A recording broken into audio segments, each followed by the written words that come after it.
Loose होने के बाद अब आपने पेज को लगा रहने देना है।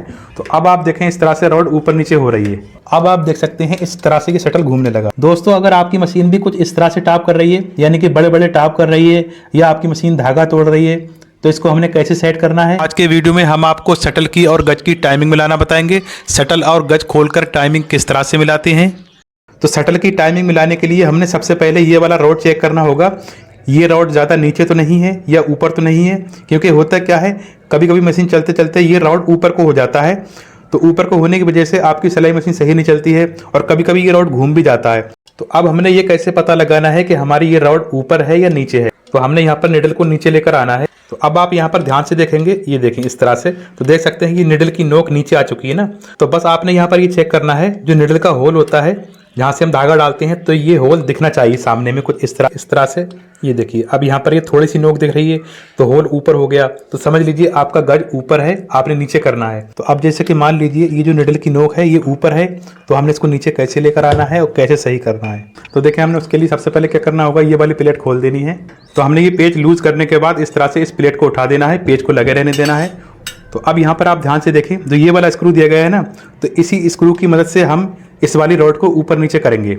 देखिए हमने सबसे पहले क्या करना होगा, इस वाले स्क्रू को लूज करना होगा। इस तरह से हमने इस वाले पेज को लूज करना है। ये देखें इस तरह से, देख सकते हैं ये लूज हो गया है ना। लूज होने के बाद अब आपने पेज को लगा रहने देना है। तो अब आप देखें इस तरह से रॉड ऊपर नीचे हो रही है। ये देखें तो अब ये बिल्कुल फ्री हो चुकी है, क्योंकि हमने नट ये वाला लूज कर दिया है। हमने ये वाली प्लेट भी खोल देनी है।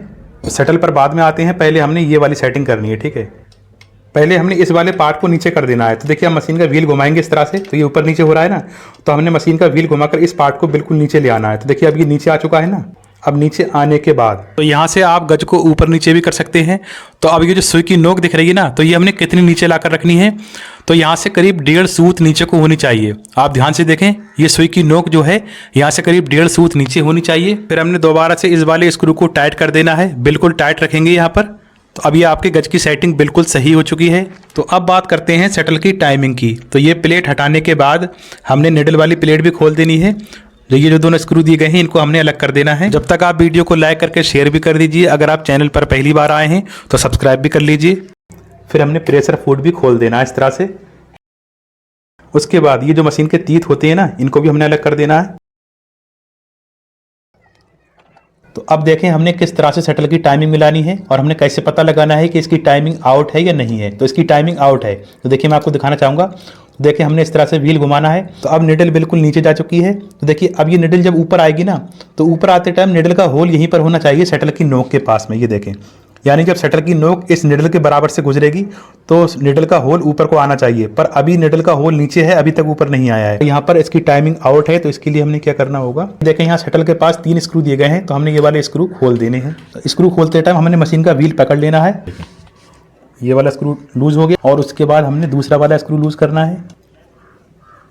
ये देखें हमने सिर्फ लूज करने हैं, खोलने नहीं है, अलग नहीं करने हैं। ठीक है, ये देखें इस तरह से ये लूज हो चुके हैं। तो अब आप देख सकते हैं इस तरह से इसका शटल घूम रहा है। ये देखें इस तरह से ये शटल फ्री हो चुका है, क्योंकि हमने स्क्रू लूज कर दिए हैं। तो शटल की टाइमिंग मिलाने के लिए हमने क्या करना होगा, सबसे पहले तो हमने निडल को बिल्कुल नीचे लेकर आना है, कुछ इस तरह से। ये देखें हमने क्या करना है, शटल की नोक को इस तरह से लेकर आना है।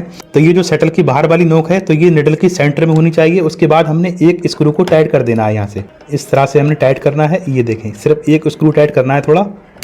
अब आप देख सकते हैं इस तरह से शटल घूमने लगा है। ये देखें अब जैसे ही शटल की नोक निडल के बराबर से आती है, तो वैसे ही निडल वाला होल ऊपर को जा रहा है। ये देखें, तो अब देखिए यहाँ पर भी आकर आप चेक कर सकते हैं। अब देखिए जो ये वाला पेज आ गया, तो इस पेज के आते ही हमारी निडल शटल से ऊपर उठ चुकी है। ये देखें, तो इस तरह से आप शटल की टाइमिंग सेट कर सकते हैं। उसके बाद हमने ये वाले स्क्रू टाइट कर देने हैं। उसके बाद मैं आपको आगे बताऊँगा आपने क्या करना है। ये देखें अब 3 स्क्रू टाइट हो चुके हैं। उसके बाद आपने यहाँ पर एक चीज़ और चेक करनी है। आपने यहाँ पर ये देखना है निडल और शटल की नोक के बीच में गैप कितना है।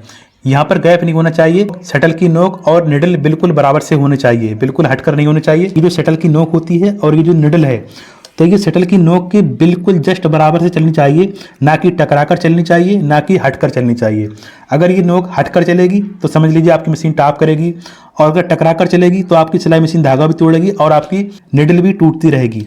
तो जैसे कि मान लीजिए आपकी निडल इधर को है, बाहर की ओर है, तो आपने क्या करना होगा, तो आपने हथौड़ी लेनी है इस तरह से और यहाँ अंदर वाली साइड में मारनी है, ठीक है। जैसे कि मान लीजिए आपकी निडल शटर की नोक से टकरा रही है, बिल्कुल मिलकर चल रही है, तो आपने थोड़ा सा हटा देना है इस तरह से बाहर की ओर।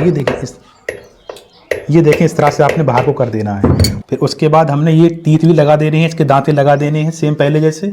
तो ये सेटिंग करने के बाद जब आप मशीन चलाएंगे तो आपकी मशीन सही चलेगी।